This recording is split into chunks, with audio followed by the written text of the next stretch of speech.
Oui, M. Caron. Sur Suncor, vous avez été interpellé beaucoup ce soir dans les dernières semaines. À quoi vous seriez prêt à vous engager pour... Clairement, les citoyens sont inquiets. À quoi vous pouvez vous engager pour les rassurer? Ouais, comme je l'ai mentionné dans l'émission du matin à Radio-Canada et ce soir, la Ville ne peut pas procéder à l'expulsion ou au déménagement forcé de Suncor parce qu'il y a un droit acquis sur le terrain. L'expropriation coûterait vraisemblablement beaucoup à la Ville de Rimouski, soit en fait juridique ou même parce qu'on aurait à assumer les frais de déménagement. Alors, je pense que ce sont deux avenues qui ne sont pas à considérer présentement. On peut avoir des résolutions symboliques, mais qui vont être uniquement ça, symboliques, pour dire à Suncor, est-ce que vous voulez déménager, on veut que vous déménagiez, puis ça va se terminer là. Ce qu'on est prêt à regarder, c'est la possibilité d'avoir une étude d'ingénierie qui va nous démontrer quels sont les risques réels pour le voisinage, pour la communauté aux alentours. Une étude qui serait indépendante, donc qui ne dépendrait pas de Suncor qui dépendrait pas de la Ville.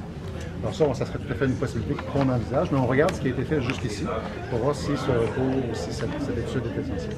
Pourquoi c'est acceptable pour une MRC de voter des motions d'appui, alors que pour la Ville de Rimouski, ça semble inutile à vos yeux? Parce que là, c'est clair que de ce que j'entends au niveau des opposants, de ceux qui aimeraient que la Ville prenne action, ça a été même mentionné, c'est qu'une résolution symbolique démontrerait jusqu'où la Ville voudrait aller.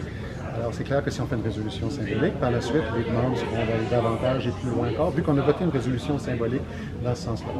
Au lieu d'avoir des résolutions symboliques qui démontrent ce qu'on aimerait vouloir être fait, on veut travailler pour que les choses soient faites, et entre autres, ça va être sur l'évaluation des risques dans une potentielle étude d'ingénierie.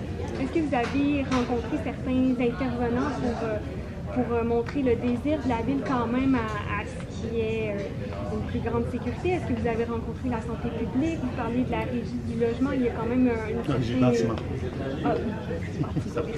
Il y a quand même une certaine pression là, en tant qu'élu. Le dossier existe depuis 1955, depuis que Suncor est Suncor. Il y a eu une étude de santé publique en 2017 dans laquelle il y avait entre autres une recommandation pour dire que le terminal devrait peut-être déménager, mais la santé publique n'a pas le pouvoir de le faire. La Ville n'a pas le pouvoir de le faire. La santé publique a refait une étude, a refait la recommandation en 2021. La situation demeure la même. Moi, je suis en poste depuis moins d'1 an. On regarde le dossier présentement, puis on regarde les différentes possibilités pour que Rimouski puisse agir dans le dossier, pas uniquement de façon symbolique, mais de pouvoir sous-peser quel est le risque réel, quelles sont les mesures de mitigation. Il faut comprendre comment un plan de sécurité d'urgence spécifiquement conçu pour le terminal et pour les réservoirs. En ce qui a trait à l'un et à l'autre, les pompiers peuvent s'approcher jusqu'à 20 mètres, jusqu'à 60 mètres. Ce sont des plans qui ont été faits par le service de sécurité incendie. Alors, je dirais qu'il existe un risque. Le risque est déjà déjà défini par le service de sécurité incendie. Et deux, on va regarder ce qui a été fait dans le passé pour voir si ça justifie une étude supplémentaire sur les risques potentiels. Avez-vous des questions pour René? Oui, j'essaye de ne pas perdre mon cadrage en même temps.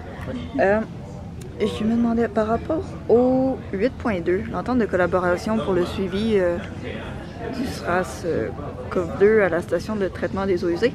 C'est quoi qui fait en sorte qu'il y a l'entente de collaboration? Je vais voir ça, juste pour me rappeler. Oui. Merci. Oui, madame. Voilà. Ça, c'est... La résolution 8.2, en fait, c'est une entente qui existe déjà, en fait, où des composantes scientifiques, en l'UQAR ici, mais d'autres universités, font affaire avec la Ville pour aller prendre des échantillons des eaux usées pour évaluer le taux de densité du virus en tant que tel, pour voir quel est le degré de contamination d'une ville. Alors, point 8.2 est en fait pas une réévaluation, mais une reconstruction en fait, de l'entente qui existait déjà entre l'UQAR et la Ville de Rimouski.